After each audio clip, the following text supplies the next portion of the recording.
P Murali Manohar గారు. వీరు గతంలో ఏబీవీపీ రాష్ట్ర అధ్యక్షులుగా, ఏబీవీపీ జాతీయ ఉపాధ్యక్షులుగా, ప్రాంత ప్రముఖగా, ఏబీవీపీ జాతీయ అధ్యక్షులుగా, గతంలో ఎన్సీఆర్టీ మెంబర్గా పనిచేశారు. ప్రస్తుతం వీరు విద్యాభారతి జాతీయ ఉపాధ్యక్షులుగా ఉన్నారు. ఇప్పుడు ఈ కాలాంశాన్ని ఉద్దేశించి మాట్లాడవలసిందిగా మురళీ మనోహర్ గారిని కోరుతా ఉన్నాం.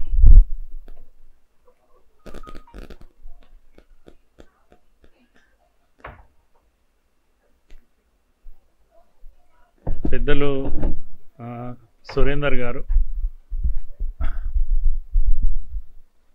సీనియర్ ఏబీపీ కార్యకర్తలు, సంఘ అధికారులు,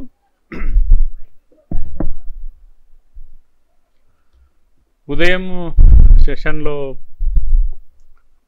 మనకు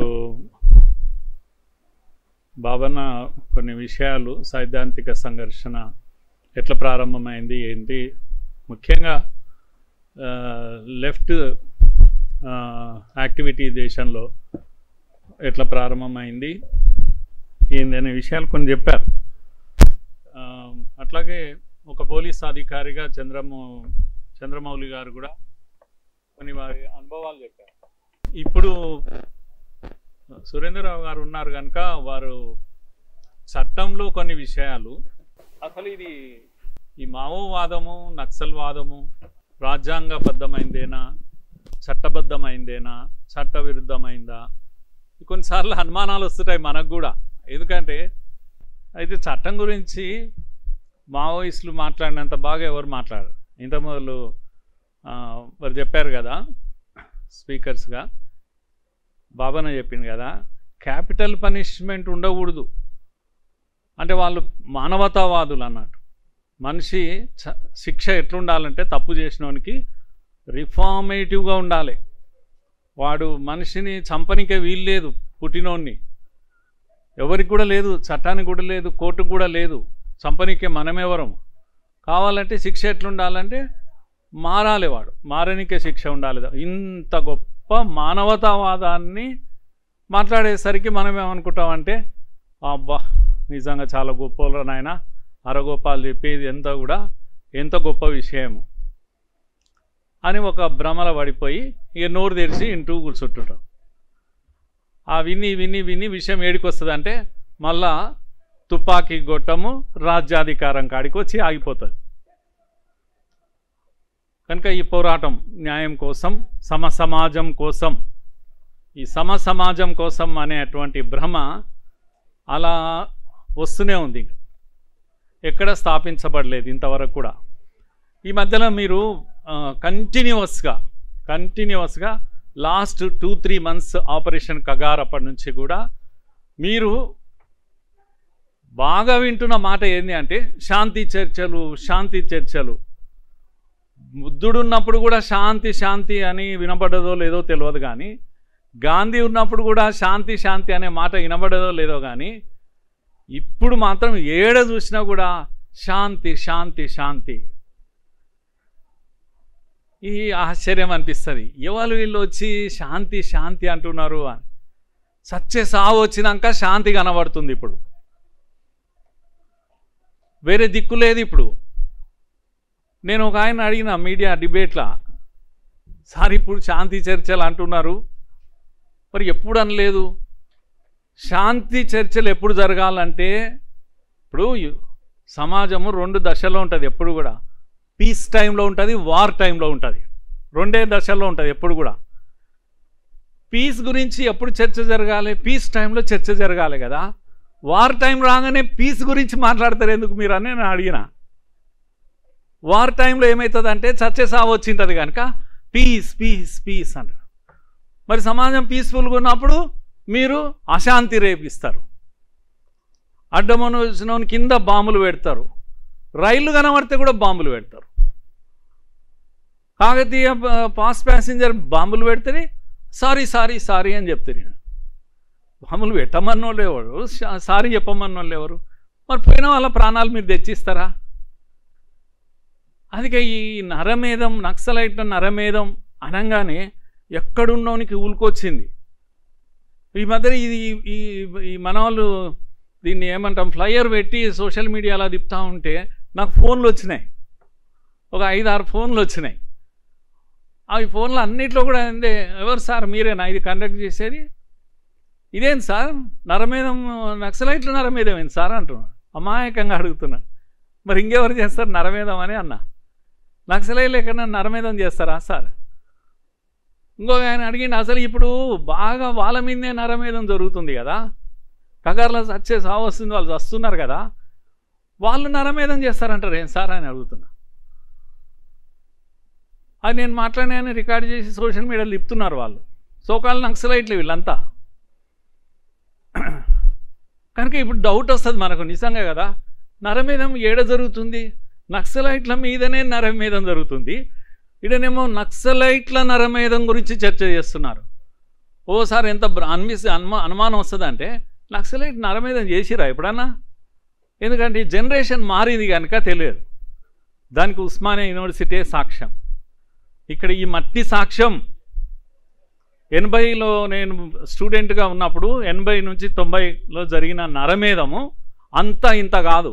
ఈ మొత్తం యూనివర్సిటీ, మొత్తం ఈ నేల ఏబీవీపీ కార్యకర్తల రక్తంతో దడిచింది. ఇది అన్ని యూనివర్సిటీ క్యాంపస్లు రక్తంతో దడిచినాయి, ఈ పిల్లల రక్తంతో దడిచినాయి. ఇక్కడ శాంతి ఉండేది కాదు, చదువులు జరిగేవి కాదు, ఎప్పుడు ఎవడు చస్తాడో తెలియదు. మెరిట్ విద్యార్థి గోల్డ్ మెడలిస్టు కృష్ణవర్ధన్ చస్తాడు, అగ్రెసివ్గా పనిచేసే మేరెడ్డి చంద్రారెడ్డి ఇక్కడ చస్తాడు. ఆయన ఇక్కడ నరమేధం ఏడ జరిగింది అని అడిగేటోళ్ళు ఉన్నారు. ఇప్పుడు నరమేధం జరిగినప్పుడు ఎవడు శాంతి అని కోదండరామ్ని అడిగిన, సార్ నీ ముందర చంపిరు కదా ఇడా కృష్ణవర్ధన్ను, నువ్వు వరంగల్లో ఉన్నప్పుడు జగన్ చంపిరు కదా, ఇంకప్పుడు ఎందుకు శాంతి శాంతి అనలేదు? ఏమనరు వీళ్ళు, అసలు వీళ్ళని అడిగినోళ్ళు లేరు ఇంతవరకు. గమ్మత్ ఏంటంటే ఇంతకాలము వాళ్ళే అందరినీ ప్రశ్నించారు, కానీ వాళ్ళని ప్రశ్న అడిగినోడు ఎవడు లేడు. నేను ఇంకో మాట అడిగిన, ఈ భూ ప్రపంచం మీద మీరు చెప్తున్న సమాజం ఆ విధంగా ఏదన్నా వెలుగొందుతుంది, మీరు ఒక దేశంలో స్థాపించారు, గోల్డెన్ ఏజ్ నడుస్తుంది ఎక్కడన్నా, ఒక చూపియండి సార్, కొద్దిగా చూపిస్తే మేము కూడా అదే తెచ్చుకుంటాం కదా అని అన్నాను. దానికి వాళ్ళు ఏం జవాబు చెప్పారు? భూమి మీద అటువంటి భూతల స్వర్గం ఒకటి ఉంది, నక్సలైట్లు సాధించి పెట్టిండ్రు, మావోయిస్టులు సాధించి పెట్టిండ్రు, సమాజం వచ్చింది అంటే మనకేం అభ్యంతరం చెప్పు? మన అందరం అదే కోరుకుంటున్నాం కదా, సమాజమే కోరుకుంటున్నాం, మనం పిచ్చోళ్ళమా ఏమన్నా? కనుక రాచరికం పోయింది. పోయిన తర్వాత డెమోక్రసీని ఈ దేశ ప్రజలందరూ వెల్కమ్ చేశారు. డెమోక్రసీ వచ్చేసింది, రాజ్యాంగం అంటూ ఒకటి వచ్చింది.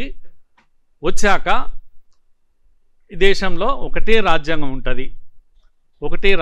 ఉంటుంది, అంబేద్కర్ ఇచ్చిన రాజ్యాంగమే ఉంటుంది. ఇక్కడ మెల్లమెల్లగా మనము యాజ్ ఏ డెమోక్రసీ మనము మెచ్యూర్డ్ సొసైటీగా ఎదుగుతున్నాం. ఈ 75 ఏళ్ల పాలనలో I don't say everything is fine in democracy అని నేను అనడం లేదు. లూపోల్స్ ఉన్నాయి డెమోక్రసీలో, తప్పులు జరిగాయి. ఇంకా ఘోరంగా ఉండేది ఒకప్పుడు. ఆయన పేరేం పేరు, శేషన్ లాంటి వాడు ఒకడు వచ్చి ఒక కుదిపితే మొత్తం ఎలక్షన్ సిస్టమ్ అంతా సెట్ అయ్యింది. చాలా మటుకు 80% ఇప్పుడు ఎలక్షన్, ఒకప్పుడు బూటకపు ఎన్నికలు అని నక్సలైట్లు అంటుంటే కరెక్ట్ అనేవాడిని నేను కూడా అనుకునేవాడిని. బూటకపు ఎన్నికలు, బూటకపు స్వాతంత్రము, బూటకపు రాజ్యాంగము, బూటకపు కోర్టులు, ఇది నక్సలైట్ల స్లోగన్. ఇది నేను ఇప్పుడు ఏమంటున్నాను అంటే ఎవడు అనేది అని అడుగుతున్నా. ఇది బూటకపు స్వాతంత్రం అని ఎవడు అనేది? నువ్వు ఎవరో త్యాగం చేస్తే కదా తెలిసేది. ఎన్ని త్యాగాలు చేస్తే ఈ స్వేచ్ఛ వచ్చింది ఈరోజు. ఇది బూటకం రాజ్యాంగమా? నేను అడిగాను, మొన్న డిబేట్లో అడిగాను, నీకు ఏ రాజ్యాంగం కావాలి సార్? దేశంలో ఒకటే రాజ్యాంగం ఉంటుంది. ఇన్ని రోజు జమ్మూ కాశ్మీర్లో కూడా 2 ఉండే, ఇప్పుడు పోయినాయి అవి. కనుక నీకు అంబేద్కర్ రాజ్యాంగం కావాలన్నా, మావో రాజ్యాంగం కావాలన్నా? అంబేద్కర్ ఇచ్చిన తుపాకీ నడవాలన్నా రాజ్యము? మావోయిస్ట్ ఇచ్చిన తుపాకీతోటి నడవాలన్నా రాజ్యం ఒకటే తుపాకీతో నడవాలి. వీళ్ళ దగ్గర ఆన్సర్ లేదే. హరగోపాల్ని అడిగాను నేను ఈ మాట.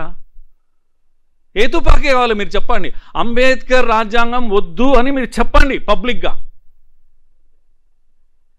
ధైర్యం ఉందా, దమ్ముందా వీళ్లకు? అందుకే నేనేమంటున్నా అంటే ఈ మాటల గారడీలో మొన్న ఒక ఇదేది విరసం 55 ఏళ్ల సందర్భంగా, RSU 50 ఏళ్ల సందర్భంగా కొన్ని మీటింగ్లు జరిగినాయి. మేధావులు, సోకాళ్ళు మేధావు నేను ఒక నినాదం విన్నాను, మీరు అందరూ వినింటారు. ఈ సృష్టిలో ఒకటి పర్మనెంట్ అంట. ఏందది? చేంజ్ ఈజ్ పర్మనెంట్ అని కదా. Change is permanent. చేంజ్ అనేది పర్మనెంట్, ఎప్పుడు చేంజ్ అవుతూనే ఉంటుంది. కనుక మనము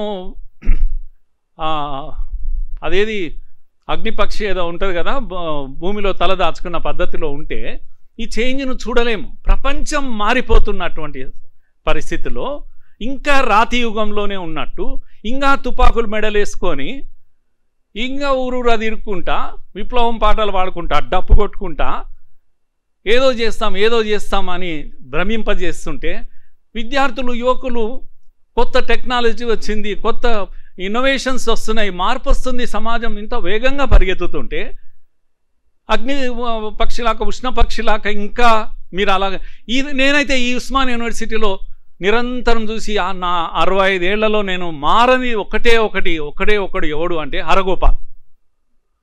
ఈరోజు కూడా మారలే, ఆయన చుట్టూ ఉన్న ఎకో సిస్టమ్ మారలే, మార్పుకు సిద్ధంగా లేరు. మొన్న ఒకరోజు ఉపన్యాసం ఇచ్చుకుంటా, శాంతి చర్చలు అవసరము, ఇది ఒక ఫిలాసఫీ. అరే బుద్ధుడు కూడా చెప్పలే ఇంత బాగా శాంతి గురించి. ఇది ఫిలాసఫీ అంటే ఇప్పుడు కాగారు గుట్టలు, ఎర్రగుట్టలు, నల్లగుట్టలు కాదు ఇప్పుడు కావాల్సింది, ఇది ఫిలాసఫీ అంట. ఏం ఫిలాసఫీ చెప్తున్నాడు ఆయన? భారత సమాజము తన మూలాలను వెతుక్కునే ఒక అవకాశం. What a wonderful. శాంతి చర్చలు దేని కొరకు కావాలంట అంటే, ఈ భారతీయ సమాజము మీరు ఒక అవకాశం ఇస్తే తన మూలాలను వెతుక్కుంటుంది. కనుక సమాజం ఎక్కడ తన మూలాలను వెతుక్కొని మన్నను నిలబడుతుందో అనే భయంతో ఈ రాజ్యము శాంతి చర్చలకు అవకాశం ఇవ్వడం లేదు. మీకేమర్థమైంది దీంట్లో నాకు చెప్పండి. భారతీయ సమాజం అంటే, భారతీయ సమాజం ఎప్పుడూ శాంతిని కోరుకుంటుంది. ఈ ప్రపంచానికి తెలియని రోజుల్లో అహింస అంటే ఏందో ప్రపంచానికి చెప్పినాం. ఉద్యమాలు, మార్పులు ఇవన్నీ కూడా కావాలంటే హింసే మార్గం కాదు. ప్రపంచమంతా హింసనే నమ్ముకుంటున్న రోజుల్లో అహింస అనేది కూడా ఒక ఆయుధం రా బాబు అని ప్రపంచానికి మనం చెప్పినాం. మరి నాకు తెలుసుకోలేదు ముసలాయనకు. కనుక దీనికి ఒక ఫిలసాఫిక్ టచ్ ఇస్తున్నాడు. ఏంది? శాంతి చర్చ. నేనేమంటున్నా అంటే, శాంతి కావాలి, ఈ భూమి మీద ఎవడైనా వద్దంటాడా చెప్పండి? శాంతి కావాలి అనేటోడు ఎవడున్నాడు? మూర్ఖుడు. కానీ నా అభ్యంతరం దేని మీద అంటే, శాంతి చర్చలు కావాలి అనడంలోనే వక్రము ఇందులో ఉంది. చర్చలు దేనికి? ఎవడికి కావాలి చర్చలు? కనుక చర్చల ద్వారా నువ్వు ఎవరితో చర్చలు చేయాలి? ఎవరితో చర్చ? అశాంతిని ఈ దేశంలో ఇంటర్నల్ సెక్యూరిటీ అంటూ లేకుండా, అంతర్గత భద్రత లేకుండా చేసినటువంటి ఒక సంస్థ, మావోయిస్టు సంస్థ, ఈరోజు శాంతి చర్చలు కావాలంటుంది. నీకు చర్చలు ఏం కావాలి? నేను ఆ మధ్యలో ఒక వ్యాసం చదివిన, మన ఎవరు త్రివిక్రమ్ రావు గారు రాశారు, హనుమాన్ చౌదరి గారు రాశారు. జాగృతిలో కూడా వచ్చింది అది. హనుమాన్ చౌదరి గారు రాస్తూ చరిత్ర అంతా వరకు కళ్ళ ముందు చూసిన, చాలా పెద్ద అయినా కదా, 90 years వరకు వచ్చారు కనుక జాగృతిలో ఉంది. అది మీరు దయచేసి చదవండి. అది చాలా మంచి ఆర్టికల్, మనంతా చదవదగ్గది అది. సరే, చైనా యుద్ధం వరకు 62 వరకు నేను కమ్యూనిస్టు నుండి నాకు కూడా తెలియదు. సార్ ఆర్టికల్ చదివినాక నేను ఆశ్చర్యపోయినా. 62 చైనా యుద్ధం అప్పుడు అసలు రంగులు బయటపడ్డాయి. మన దేశంలో ఎవడెవడు చైనాతో యుద్ధం చేస్తలేడు, భారత్తోనే యుద్ధం చేస్తున్నారు. భారత్లో ఉన్నవాడే చైనా వైపు నుంచి యుద్ధం చేస్తున్నారని సార్ చెప్తూ, అప్పుడు సార్ స్టాండ్ మార్చుకున్నారు, ఈ కమ్యూనిస్టులు దుర్మార్గులు అని. అదంతా చెప్తూ ఒక విషయం నేను చెప్పి క్లోజ్ చేస్తా. 48 నుంచి 51 వరకు ఇక్కడ కూడా పొద్దున బాబాన కూడా దాన్ని కోట్ చేశారు. ఇక్కడ కూడా సాయుధ పోరాటం జరిగింది. అందరికీ తెలుసు ఈ విషయం. ఈ సాయుధ పోరాటం చేసిన వాళ్ళు ఇక వీళ్ళే. మళ్ళా సిపిఐ చేసింది గుర్తుపెట్టుకోవాలి. ఇది కాదు ఇప్పుడు ఈ సోకాల్డ్ నక్సలైట్లు, మావోయిస్టులు కాదు. దాంట్లో ఏమంటాము, రాజేశ్వరరావు, మాసినేని బసవ పున్నయ్య, డాంగే అప్పట్లో ఆల్ ఇండియా జనరల్ సెక్రటరీ ఉండేవాడు, అజయ్ ఘోష్, చివరకు సరోజినీ నాయుడు కొడుకు ఎన్ఎం జయసూర్య, డాక్టర్ ఎన్ఎం జయసూర్య కూడా ఈ దీంట్లో ఉన్నారు. వీళ్ళంతా కూడా సాయుధ పోరాటం చేశారు. సర్దార్ పటేల్ పంపిన దీన్ని అక్రమంగా మా మీద యుద్ధానికి పంపినరు అని వీళ్ళు యుద్ధం చేసినారు, తోక ముడిసినరు, బంద్ చేసుకున్నారు.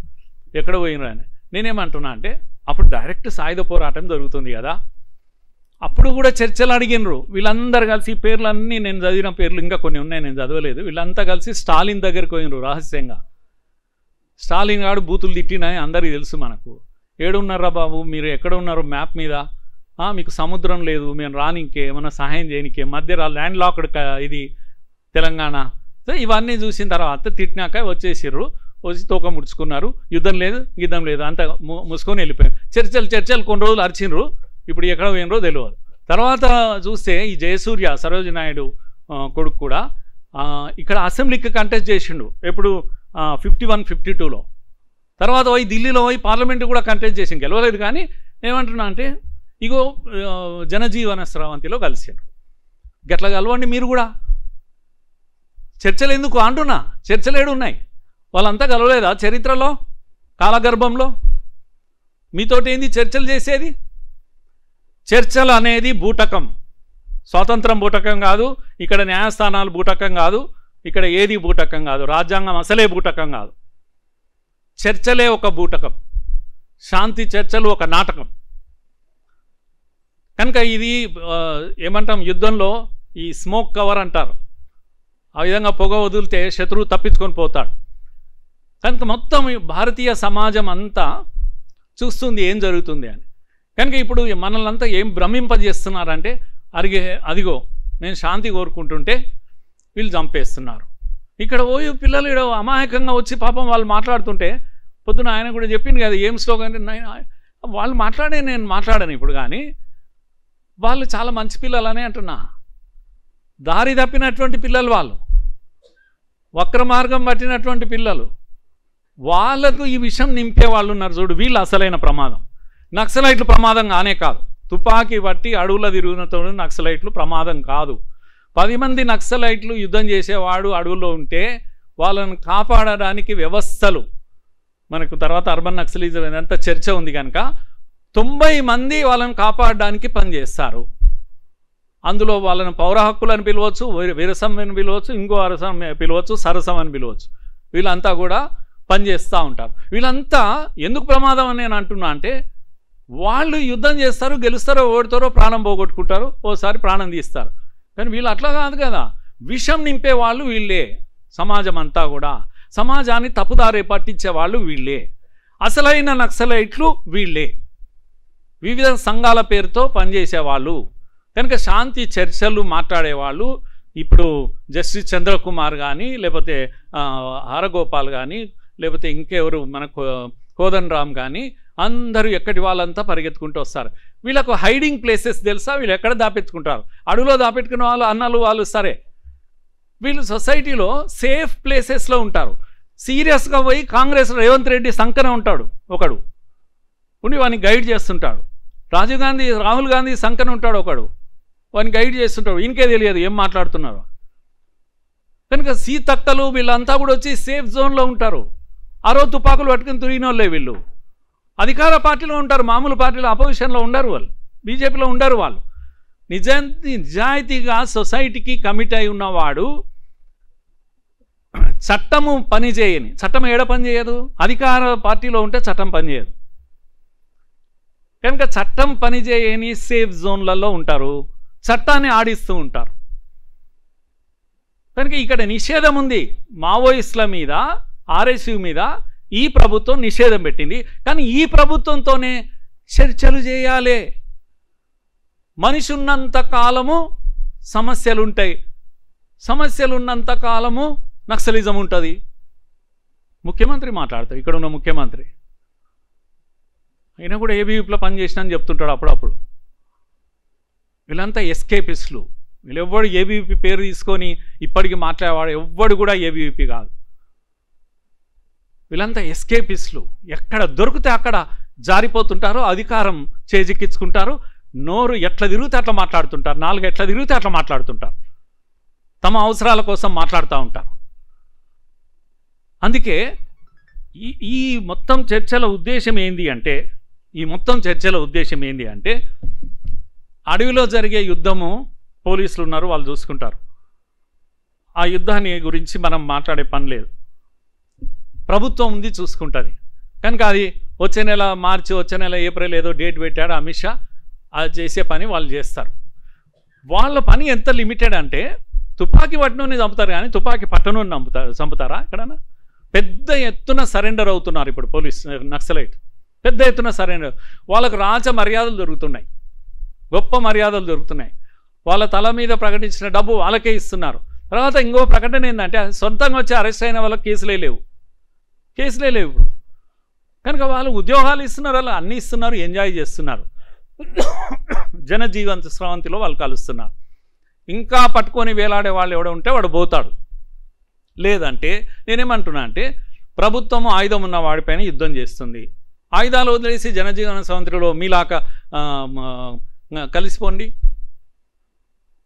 కలిసిపోతే మీకు సమస్య ఏముంది? చర్చలు ఎందుకు? పనిలేక చర్చలు సాధించి 2004లో ఏం సాధించారు? ఇప్పుడు టీవీ డిబేట్లో చర్చలు జరుగుతున్నాయి. నేను కూడా మాట్లాడాను. జంపన్న, ఆరగోపాలు ఒక డిబేట్లో ఇద్దరు ఉన్నారు, నేను ఉన్నాను, పేరాల శేఖర్జీ కూడా ఉన్నారు. చివరకు చర్చలు ఇద్దరు మాట్లాడుతూ 2 గ్రూపులు ఉన్నాయని అర్థమైంది. 2 గ్రూపులు ఉన్నాయి. దాంట్లో అరగోపాల్ గ్రూప్ వేరే ఉంది, జస్టిస్ చంద్రకుమార్ గ్రూప్ వేరే ఉంది, జంపన్న గ్రూప్ దాంట్లోనే ఉన్నాడు. వీళ్ళు ఏమంటే సార్ మేము మేధావులం కాదు సార్, మీరంటే మేధావులు కదా సార్ అని జంపన్న మాట్లాడుతున్నారు.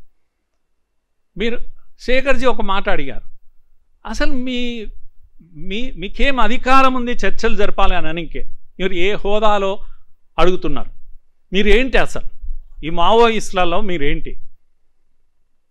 మావోయిస్టులు ఏమన్నా మీకు లెటర్ ఇచ్చారా? పోనీ అధికారికంగా వాళ్ళు ప్రకటన చేశారా? మా వైపు నుంచి ఈయన ఫలానా ఆయన చర్చలు చేస్తారని ప్రకటన చేశారా? చెప్పండి అని. వాళ్ళ దగ్గర జవాబు లేదు. నో మేము కనెక్టెడ్ ఉన్నామని అంటాడు హరగోపాల్. వీళ్ళు డిస్కనెక్టెడ్ ఉన్నారు, జంపన్న వాళ్ళు, చంద్రకుమార్ వాళ్ళు. అయితే జంపన్న వీళ్ళ గ్రూప్ అంతా కూడా ఏమని ఒప్పుకుంటున్నారంటే సార్ మేము చర్చలు చేయాలి, శాంతి కొరకు చర్చలు చేయాలి, నక్సలైట్లు శాశ్వతంగా తుపాకులు వదిలేయాలి. నేను అనుభవించినవని కనుక చెప్తున్నా, ప్రాణం చాలా విలువైంది కనుక వాళ్ళు శాశ్వతంగా తుపాకులు వదిలేయాలి, జనజీవన స్రవంతిలో కలవాలి. దీంట్లో నిజాయితీ ఉంది కదా, జంపన్న చెప్పింది దాంట్లో నిజాయితీ ఉంది. అరగోపాల్ ఏం చెప్తాడు? ఏం మాట్లాడుతున్నావు ఆయన అన్నాడు. కొట్లాడుకున్నారు ఇద్దరు. ఏం మాట్లాడుతున్నావు ఆయన? రేపు ఖనిజాలు ఉన్నాయి, అవి ఉన్నాయి, అటవీ సంపద, ఆదివాసులను ఎవడు కాపాడుతాడు? ఆ ఖనిజాలు ఎత్తుకపోయి అందానీలకు ఇస్తుంటే ఎవడు కాపాడలే? రేపు నువ్వు కాపాడుతావా? నేను వెంటనే అరగోపాలని అడిగినా. అంటే ఇప్పుడు మరి చర్చలు దేనికని అడిగిన. చర్చలు దేనికి అంటే ఫర్ టైం బీయింగ్ చర్చలు ఆపాలి, ప్రాణాలు కాపాడుకోవాలి, బయట పడాలి, మళ్ళీ తుపాకులు తీసుకోవాలి, మీ ఖనిజాలు కాపాడుకుంటావా? నీ మాటల్లోనే అర్థమవుతుంది కదా నీ ఉద్దేశం ఏందో. కనుక హరగోపాల్ అండ్ గ్రూప్ అంతా కూడా ఏంటంటే టైం బీయింగ్ చర్చలు అనేవి తప్పించుకోవడానికి చర్చలు, ప్రాణాలు కాపాడడానికి చర్చలు, తర్వాత మళ్ళీ ఈ స్టేట్ పైన యుద్ధము కంటిన్యూ అవుతుంది. చాలా క్లియర్గా ఉన్నారు. ఇంకో వర్గం ఏమో వీళ్ళు కూడా క్లియర్గా ఉన్నారు, వద్దు ఇది దీంతో వచ్చింది లేదు పోయింది లేదు, 2004లో నువ్వు ఏడున్నావా అన్నాడు ఎవరు? హరగోపాల్. మేము చర్చలు చేయలేదా అను. ఏం చర్చలు చేశావు? నీకు ఎవడు చెప్పిండు చర్చలు చేయమని? జంపన్న అడిగిండు. ఎవడు చెప్పిండు నీకు? ఏ అధికారం ఉంది నీకు చర్చలు చేయనీకే? ప్రభుత్వం దగ్గరికి ఏ హోదాలో పోయినావు? నువ్వు ప్రకటించుకుంటే అయిపోయినా. నేను అప్పుడు స్టేట్ సెక్రటరీని, ఈ స్టేట్ సెక్రటరీని, నాకే ఇన్ఫర్మేషన్ లేదు. మీరు చర్చలు పెట్టి ఏం సాధించిండ్రు? మరి మా వాళ్ళ ప్రాణాలు పోయినాయి, దాంట్లో నువ్వు తెచ్చిస్తావా ఇప్పుడు అని అడిగిండు జంపన్న. కనుక ఇప్పుడు ఈ నిజాలపైన చర్చ జరగాలి. ఇదంతా బూటకము. చర్చలు, శాంతి అనేది ఒక బూటకం. మనం మాట్లాడాలి ఈ బూటకం చర్చల పైన. ఇన్నాళ్ళు అమాయకుల ప్రాణాలు పోయినప్పుడు మీరు ఎక్కడున్నారు? నరమేధం అంటే వాడి కోపం వచ్చింది, ఎవడికో సానుభూతి పరుడు నన్ను అడిగాడు అని. తెలియదు ఇప్పుడున్న జనానికి నరమేధం వాళ్ళు చేశారంటే నమ్మేటట్లు లేరు వాళ్ళు. నేను అడిగా, అయ్యా కాకతీయ సూపర్ ఫాస్ట్ ట్రైన్ కింద బాంబు వేలింది, మనుషులు అమాయకులు ప్రాణాలు పోయినాయి, పోతే 1 fine day బయటకు వచ్చి తప్పు జరిగింది, ఇది పొరపాటున చేసినాం మేము అని సారీ చెప్పారా మీ నక్సలైట్లు, మావోయిస్టులు? ఇది నరమేధమా లేకపోతే ఇంకేంటి అని అడిగాను నేను. అంటే వీళ్ళకి ఇప్పుడున్న జనరేషన్ తెలియదు. అడ్డం వచ్చిన దగ్గర మందు పాతరలు పెట్టి, మందు పాతర అంటే మనకు ఎవరికైనా తెలుసా? ఎప్పుడు వేలుతుందో తెలియదు, ఎప్పుడు వేలుతుందో తెలియదు. నేను మహబూబ్నగర్ ఎస్పీ ఉండే, ఆయన గుర్తు రావడం లేదు, పరదేశి నాయుడు. నాకు చాలా మంచి మిత్రుడు ఉండే, ఎందుకంటే ఏబీవీపీ ప్రోగ్రామ్స్ బాగా వస్తుండే, అప్పుడప్పుడు కలిసేవాడిని. పరదేశి నాయుడు దగ్గర ఉన్నా నేను ఒక ప్రోగ్రాం గురించి మాట్లాడుతున్నా, మురళి గారు ఐఎమ్ సారీ అని చెప్పేసాను, నేను అర్జెంటుగా వెళ్ళాలి, టూర్ వెళ్ళాలి, మళ్ళీ మాట్లాడదామని పంపించారు. ఒక ప్రోగ్రాం గురించి మాట్లాడుతున్నా. నేనేమో అనుకున్నా, సరేలే వాళ్ళు ఎమర్జెన్సీ ఏడికెళ్ళాడు ఆయన, వార్త ఏంది అని బయటకు వస్తుంటే తెలిసిపోయింది, కొల్లాపూర్లో మందు పాత్రలు పెట్టారు, పోలీస్ జీపు పేలింది. పోలీస్ జీపు పేలితే చనిపోయారు పోలీసులు. ఎంత ప్రేమ తన తోటి పోలీసులు అంటే, వెనుక ముందు చూడకుండా జీప్ వేసుకొని పరిగెత్తుకుంటూ పోయారు. వాళ్ళు కరెక్ట్గా ఏది ఆశించిందో అదే ఈయన చేశాడు. వెనకాల ఆ జీప్ వస్తుంది తెలుసు, అక్కడ ఒక పాత్ర పెట్టిన ఆయన లేచాడు, ఎగిరిపడ్డాడు. ఎంత డ్యూటీ మైండెడ్ పోలీస్ వీళ్ళంతా కూడా. ఏం పిచ్చోళ్ళా వీళ్ళు? నరహంతకులు కాదా మీరు? మా వాళ్ళంటే సిద్ధాంతం పేరు మీద 40 మందిని చంపారు. డ్యూటీ చేస్తున్నటువంటి వాళ్ళు కదా. సార్ చెప్పే కదా ఇంతకు మొదలు, ఛాయ్ తాగుతుంటే పెట్టి గోలి పెట్టి చంపేసి నోట్ల. మీరు మనుషులు అసలు? ఇంత రక్తపాతం చేసిన వాడి శాంతి గురించి మాట్లాడే హక్కు ఉంటుందా? ఈ ముసలోడు ఇప్పటికి కూడా మారాడు, హరగోపాల్. నేను అందుకే చెప్తున్నా, పేరు తీసుకొని చెప్తున్నా, ఎన్నటికీ మారారు. ఉష్ణ పక్షులు వీళ్ళంతా కూడా. ప్రపంచం అంతా మారింది, వీళ్ళు మారరు. ఇంకా అరాచకం, ఇంకా తుపాకీ, ఇంకేమో సాధిస్తాం. అరే ఇంటర్నెట్ యుగంలో ఇంత ఫాస్ట్ యుగంలో సంపద సృష్టించిన వాడికే సంపద, నువ్వే కదా అన్నది. మరి పోరలు సృష్టిస్తున్నారు, చిన్న చిన్న పోరలు, కోట్ల రూపాయలు, స్టార్టప్లు, ఇవన్నీ ఏంటివి? అవే ఎన్ని ఇన్నోవేషన్స్ వస్తున్నాయి ఈ దేశంలో, అత్యధికంగా ఉన్నాయి కదా. వాడి తెలివితేటలో సంపాదిస్తున్నాడు కదా. ఈరోజు ఉన్నది రేపు లేదు కదా. అరే జొమాటో టమాటాలు తీసుకెళ్ళి సప్లై చేసి వాడు లక్షలు సంపాదిస్తున్నారు కదా పోరాలు. చిన్న యాప్ తయారు చేసి కోట్లు సంపాదిస్తున్నారు కదా యూత్. ఆ స్టోరీస్ వింటుంటే ఎంత అద్భుతంగా అనిపిస్తుంది. ప్రపంచంలో 3వ స్థాయికి 4వ స్థాయికి మనం ఎదిగిపోతా ఉన్నాం కదా. ఎవరు సృష్టించారు ఈ సంపద? ఇక్కడ ఈ యూత్ కాదా? ఇక్కడ ఉన్న యూత్ కాదా? ఇంకా పట్టుకొని రైతు కూలీలు, రైతుల జీవితాలు మార్చడానికి కూడా ఇగో ప్రెజెంట్ డే యూత్ రెడీ అవుతున్నారు. రైతు జీవితాన్ని మార్చే అటువంటి మోడర్న్ యుగం ఇది. ఇన్నోవేషన్స్తో యూత్ చదువుతున్నారు, వాళ్ళ కష్టాలు తీర్చడానికి. అరే ఒక తాటి చెట్టు ఎక్కనికే వాడు ఎందుకు కింద పడుతున్నాడని పిచ్చోడై సృజనలో ఒక పోరగాడ ఆలోచిస్తాడు.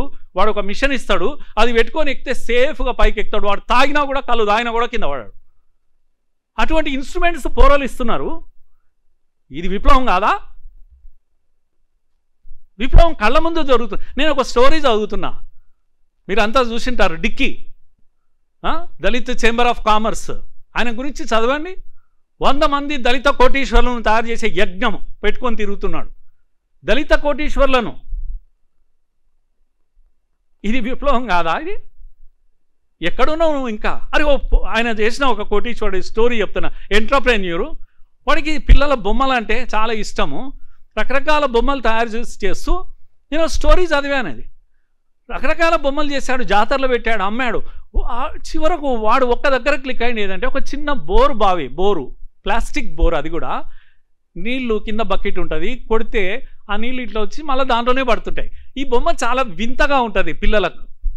ఒరిజినల్గా నీళ్ళు వస్తాయి. 20 రూపాయలు దాని ఖరీదు. ప్లాస్టిక్ కవర్లో పెట్టి సీల్ చేసి అమ్మిండు. కోట్ల రూపాయలు సంపాదించిండు. ఎందుకంటే పిల్లల మెదడు మీద పనిచేసిండు. పిల్లవాడికి ఏది ఇష్టము అని అమ్మ వాడి కొంగు పట్టుకొని పోయి కొనిస్తుంది, నాకు అది కావాలి అని. పోకేమాన్, పీకేమాన్ బొమ్మలు మీరు చూడలేదా? కొరియా వాడు తెచ్చి మన నెత్తి మీద వేస్తుంటే. ఇప్పుడు పోకేమాన్లు ఎక్కడ పోయినాయి? ఇండియా బొమ్మలే చాలా వస్తున్నాయి, తయారు చేస్తున్నారు. నువ్వు ఇన్నోవేషన్స్కు బొమ్మంటే ఇంటర్నెట్ యుగం లోపల ఇంకా రాతి యుగం లాగా తుపాకీ పట్టుకొని పోదాం నేను జైల్లో. ఎవడవాడు అరిచింది, ఎవడో పిచ్చోడు అరిచిండు వాడు. అది క్రేజీనా? తుపాకీ పట్టుకొని పోనికే అవసరమే లేదు ఈరోజు. కనుక ప్రపంచం మారిపోతున్న ప్రపంచంలో విప్లవం అంటే ఇది, విప్లవం అంటే ఇది. కనుక మన మెదడే విప్లవం. కనుక జీవనం పోరాటము గతంలో లాగా లేదు. ఇప్పుడు అంత కష్టపడే అవసరం లేదు. మన జీవితం కోసం కాదు, ఇంకొకటి జీవితంలో మార్పు కోసము ఇప్పుడున్నటువంటి యూత్ పనిచేస్తున్నారు. వీడి పొట్టకోటి కోసం కాదు, వీడు 10 మంది పొట్టలు నింపడానికి ఇప్పుడున్నటువంటి యూత్ తయారయ్యారు. అటువంటి ఎడ్యుకేషన్ వచ్చేసింది. ఇంకా మార్పులు రావాలి. We are not happy with this education. కనుక శాంతి చర్చలను మనము సమగ్రంగా అర్థం చేసుకోవాలి. ఇందులో ఉన్న బూటకపు వాదనను మనము నిలువుగా నిలదీయాలి, గల్లబట్టి నిలదీయాలి. ఈ బూటకపు ఈ మాటలు, ఈ బూటకపు చర్చలు ఇవన్నీ ఆపేయండి అని చెప్పాలి. జనజీవన స్రవంతిలో రాండి అని ఏమని చెప్తున్నాడు. అయ్యో ఏమైపోయింది బీజేపీ ప్రభుత్వం వచ్చిన తర్వాత? మేము అంతకుముందు నేను, ఆమె పేరు ఎవరో లేడీ ఉంటుంది, ఆమె ఇంకెవరో 3 పేర్లు చెప్పాడు. మేము యూనివర్సిటీలో పాఠాలు చెప్తుంటిమి, మాకెప్పుడు భయం కాకుండే, మేము అనుకున్న విషయాలు చెప్తుంటిమి. ఇప్పుడు అట్లా లేదు, భయం అవుతుంది. ఎందుకు భయం అవుతుంది? ఏమైంది నీకు? ఏమో చేయాలనుకుంటే అది చేసుకుంటూ పోయినావు, పోరల తలకాయలు తిన్నావు, నక్సలైట్లు అయిపోయినారు, అడవులు పట్టినరు. ఇప్పుడు అయితలేదు కదా అట్లా, నువ్వు అనుకున్నది చెప్పలేకపోతున్నావు కదా. కనుక కలబుర్గి, గౌరీ లంకేష్ ఇవి గుర్తు చేస్తూ ఉన్నారు. గుర్తు చేసి ఇప్పుడున్న పిల్లలను రెచ్చగొట్టే ప్రయత్నం చేస్తూ ఉన్నారు. ఇదే ముసలాయన, ఇదే ముసలోడు, వీళ్ళే చచ్చారు. ఒక్క యువకుడు వచ్చి ఈ మాటలు చెప్పేటోడు లేడు. వయసు మీరిపోతున్న గడ్డం లక్ష్మణు కాస్త యువకుడు అనుకుంటున్నటువంటి ఈడ కాసిము, వీళ్ళు కొంతమంది తప్ప యంగ్ జనరేషన్ వంగి పొర్లుతున్న రక్తం ఉన్నటువంటి పోరలు వచ్చి ఈ విషయాలు చాలా గొప్పవి అని చెప్పే స్థితిలో లేరు. ఎందుకంటే వాళ్ళ their mind knows it that you want to take the people back. Stone age లాంటి ఉద్యమాల వైపు తీసుకెళ్లాలనుకుంటున్నావు నువ్వు. ప్రజెంట్ జనరేషన్ అట్లా లేదు.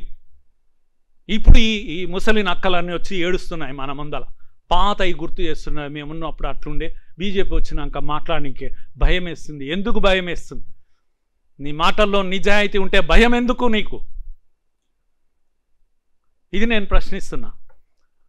కనుక ఈ దుర్మార్గపు ఆలోచనను మనము కట్టడి చేయాలి. యుద్ధము అడవుల్లో ప్రభుత్వము పోలీసులు చేసే యుద్ధం అది యుద్ధం కాదు, అది తాత్కాలికమైంది. ఈ దేశంలో 2వ తుపాకీని నిర్మూలించే పని పోలీసులు చేస్తారు, గ్యారంటీగా చేస్తారు. ఎందుకంటే మొదటిసారి వాళ్ళకు స్వేచ్ఛ వచ్చింది. కంటిన్యూస్గా ప్రభుత్వాలు ఉండలేదు. మీరు గుర్తుపెట్టుకో, కొన్ని పదాలు ఉంటాయి మన దగ్గర. ఏఓబి అని అంటది. ఏంటది? ఆంధ్ర ఒరిస్సా బార్డర్. ఆంధ్ర ఒరిస్సా బార్డర్ ఎందుకు ఉంది? తెలంగాణ కర్ణాటక బార్డర్ కూడా ఉంది కదా. కనుక అదేంది TKB అటువంటివి కూడా రావచ్చు కదా. మిగతా ఎందుకు లేదంటే అక్కడ అడవులు ఉన్నాయి, ఆ పదము ప్రఖ్యాతి అయింది. కనుక బార్డర్ కేసులు ఎప్పుడు కూడా వీళ్ళు తప్పించుకోవడానికి ఉన్న ఏరియాలు. అటు ఇటు పోయి ఎడిగిపోయినారంటే బాగా దట్టంగా అంబూజ్మడ్, ఛేదించని అడవులు, కదలాడని అడవులు, ఇవి మీకు సేఫెస్ట్ జోన్స్. మీరేమన్నారు ఒకప్పుడు? అరే పశుపతి నుంచి తిరుపతి వరకు రెడ్ కారిడార్ అనేది ఒక ఊహాలోకం. ఇది ఇంకా ఊహాలోకాల్లో తిరుగుతూ ఉన్నారు మీరు. కనుక ప్రచండ అక్కడ వచ్చాడు, ఇక అయిపోయింది, ఇక నెక్స్ట్ మేమే వచ్చేది. ప్రచండ ఏం చేశాడు మరి? ప్రజల దగ్గరికి వెళ్ళాడు.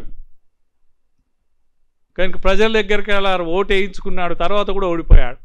ప్రజల ఓటే ఫైనల్. నువ్వు నేను చెప్పే ముచ్చట కాదు, ప్రజలే ఫైనల్, డెమోక్రసీ ఫైనల్. మిగతా ఏది ఫైనల్ కాదనే విషయం మనం తేల్చి చెప్పాలి. కనుక బూటకము ముచ్చట్లు ఫైనల్ కాదు. ఇది ప్రచండ వచ్చాడు పోయాడు, ఇలాంటి వాళ్ళు ప్రపంచం అంతా వచ్చారు.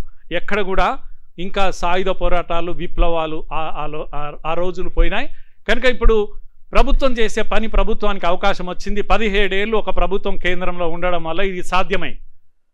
5 ఏళ్ళు 10 ఏళ్ళు ఉంటే సాధ్యం కానటువంటి విషయం. కాంగ్రెస్ కూడా కొంత ప్రయత్నం చేసింది. కాంగ్రెస్ నాయకులు కూడా చనిపోయారు, గుర్తుపెట్టుకోవాలి. కాంగ్రెస్ కూడా, ఎందుకంటే డెమోక్రసీలో వచ్చారు, ప్రజలకు ప్రాణాలు కాపాడాలి. ఎన్టీ రామారావు కూడా భ్రమలో పడ్డాడు. నక్సలైట్లు దేశభక్తులు అన్నాడు, పిచ్చోడు. తర్వాత తప్పు జరిగింది అని అర్థమైపోయింది. దారి తప్పిన దేశభక్తులు అన్నాడు, తర్వాత సరిదిద్దాడు. వాళ్ళు దేశభక్తులే కాదురా బాబు అని మేము మొదటి నుంచి చెప్తున్నాం. దేశద్రోహులు వీళ్ళు. ఇంకా కేసీఆర్ కూడా వస్తాడు, ఆయన తెలివిగా వాడుకుంటాడు. ఆ నక్సలైజ్ ఎజెండా మా ఎజెండా. ఎందుకు వస్తా? నక్సలైజ్ ఎజెండా పెడతావా? ఇక్కడ పెట్టు. రాజ్యాంగం, మావోయిస్టు రాజ్యాంగం తెస్తావా? ఇక్కడ దమ్ముందా నీకు? కనుక పిచ్చి పిచ్చి మాటలు ప్రతి ఒక్కడు మాట్లాడాడు. ఇవన్నీ స్పష్టంగా, చాలా క్లియర్గా, స్ట్రైట్ ఫార్వర్డ్గా ఒకే ఒక సంస్థ, అది సంఘ పరివార సంస్థలు ఇందులో కమిటెడ్ ఉన్నాయి. కనుక ప్రభుత్వం కమిటెడ్గా ఉంది. డేట్ ఫిక్స్ చేశాడు అమిత్ షా. ఫిక్స్ చేయడం తప్పేం కాదు. ఆ డేట్ పెట్టి చంపుతారా? మరి ఎట్లా చంపాలి? డేట్ పెట్టకుండా చంపాలనా? పోనీ మీరు చెప్తారా ముహూర్తం? మేము చెప్పాలనా? ఇవన్నీ పిచ్చి మాటలు మాట్లాడుతున్నారు. 4-5 నరేటివ్స్ బయటకు వచ్చాయి. దయచేసి మీరు అందరూ ఆలోచించండి. డేట్ పెట్టి చంపుతున్నారు, డేట్ పెట్టి చంపుతున్నారు. ఎట్లా చంపాలన్నా? అరే పాకిస్తాన్తోనన్నా చర్చలు చేస్తారు కానీ మాతో మేము దేశంలో భాగం కాదా? భారతీయులం కాదా? మీరు భారతీయులు ఎందుకు అవుతారు? పాకిస్తాన్ బార్డర్ వాళ్ళతో చర్చలు చేస్తున్నారు. వాళ్ళు సీజ్ ఫైర్ అంటే మీరు సీజ్ ఫైర్ అన్నారు. మేము అడుగుతున్నాం కదా, మేము కూడా సీజ్ ఫైర్. అరే వాడు సీజ్ ఫైర్ అంటే వాడు అడుగున్నాడు. వాళ్ళు ఎవరు ఏ స్థాయిలో? డీసీఎం వాళ్ళ స్థాయిలోనో వాళ్ళు అడిగారు. ఆర్మీ అడిగింది. ఇక్కడ ఆర్మీ ప్రభుత్వానికి చెప్పింది. ప్రభుత్వం ఉండి ఓకే అన్నారు. ఓకే అన్నారు. ఆపేసాం. ఆపేస్తే వాడు ఏడున్నాడు చెప్పండి? వాడు బార్డర్ అవతల ఉన్నాడు. మనల్ని ఏమైనా చేస్తాడా? ఆపేస్తే ఏమైనా చేస్తే మళ్ళీ యుద్ధం చేస్తాం. నువ్వేడున్నావు? సంకలో ఉన్నావు కదా, సంకలో తుపాకులు పట్టుకొని కూర్చున్నావు కదా. నువ్వు సీజ్ ఫైర్ అయితే ఆపేస్తే ఏంది? ఊకుంటావా నువ్వు? ముచ్చట్లు చెప్తుంటారు ఇట్లనే. మేము దేశంలో ఉంటాం, భారతీయులం. అరే వినేటోడు ఉంటే చెప్పేటోడు ఎన్నైనా చెప్తుంటాడు. ఇవన్నీ అడుగుతుంటాడు. నన్ను ఒక ఆయన అడిగిండు, ఇదే చంద్రకుమార్ అడిగిండు, అయ్యే మురళి గారు మీరంతా భారతీయులు, మీరు ఏమంటాం హిందుత్వం నమ్మిన వాళ్ళు, ఇదేనా అండి హిందుత్వం? అండి ఏంది అండి అని అంటే, అరే చచ్చిన శవాలు అన్నారండి, ఆఖరి చూపు అంటారు కదా. రాముడు రావణుని చంపినప్పుడు ఏం చెప్పిండు? దహనము, అంత్యక్రియలు, దాని చివరి బాడీ కూడా ఎంత గౌరవం ఇవ్వాలని చెప్పి నాకే స్టోరీలు చెప్తున్నాను ఆయన. నేనేం కన్ఫ్యూజ్ అయిపోయాను. నేను నిజంగా నాకు ఇవన్నీ తెలియదు కదా అనుకున్నాను. కనుక ఇప్పుడు వినేటోడు ఉంటే మనకు ముచ్చట్లు చెప్తారు. కనుక ఆఖరి చూపులు అవును కదా అనిపిస్తుంది మనకు కూడా. మనం భారతీయులం కదా, ఎంత సింపుల్గా మన సెంటిమెంట్ మన మీదే. అందుకే ఇప్పుడు హరగోపాల్ ఏమంటున్నాడు అంటే, అరే మీరు భారతీయులు తమ మూలాలకు వెళ్ళిపోతారు, అందుకే వీళ్ళకి భయం అంటాడు. చర్చలు శాంతి జరిపితే, శాంతి చర్చలు చేస్తే భారతీయులందరూ వాళ్ళ మూలాలను వెతుక్కుంటే మాకు ఎప్పుడు సంతోషం. మా విద్యా విధానమే మా మూలాలు వెతకాలనే కొత్త విద్యా విధానం మేము తెస్తున్నాం. అటువంటి ప్రయత్నంలో మేము ఉన్నాం. ఇప్పుడు నీ శాంతి చర్చలతో మూలాలు వెతుకుతామా ఏంది? మాకు తెలియదా మా మూలాలు ఏందో? నాకు చెప్పనికి వస్తావు నువ్వు. ఇప్పుడు ఆఖరి చూపు గురించి చెప్పనికి వస్తావు. మా రావణుని గురించి ఏం మాట్లాడిండో ఫిలాసఫీ మొత్తం మాకే చెప్తావు. ఇంక ఇవన్నీ నేను ఎందుకు ప్రస్తావించానంటే, ఈ నరేటివ్స్ యొక్క వార్ జరగనుంది. ఇంతటితో కంప్లీట్ కాలేదు. ఇది ఎట్లయితే ఆపరేషన్ సింధూర్ ఇన్కంప్లీట్గా ఉందో, ఆపరేషన్ కగార్ కూడా ఇన్కంప్లీటే ఉంది. ఇది కంప్లీట్ అయింది అనుకోకండి. ఈవెన్ డేట్ అయిపోయినా కూడా, అమిత్ షా చెప్పిన డేట్ కూడా తుపాకీ ఖతం అయిపోతుంది, కానీ ఈ తలకాయలు ఇంకా ఉంటాయి, మన మధ్యనే తిరుగుతుంటాయి. ఈ వృద్ధ కపోతాలు ఇంకా చెప్తూనే ఉంటారు. మన వాళ్ళు పొరపాటున పోయి క్యాంపస్ ముందర నిలబడి ఏదో తోచింది పాపం మాట్లాడతారు మన యువకులు. కనుక మనం గట్టిగా నిలబడాలి. ఈ వార్ ఆఫ్ నరేటివ్స్ ఏదైతే ఉందో, ఈ యుద్ధంలో మనం గెలవాలి. మన ఆయుధాలను మనం సమకూర్చుకోవాలి. Thank you.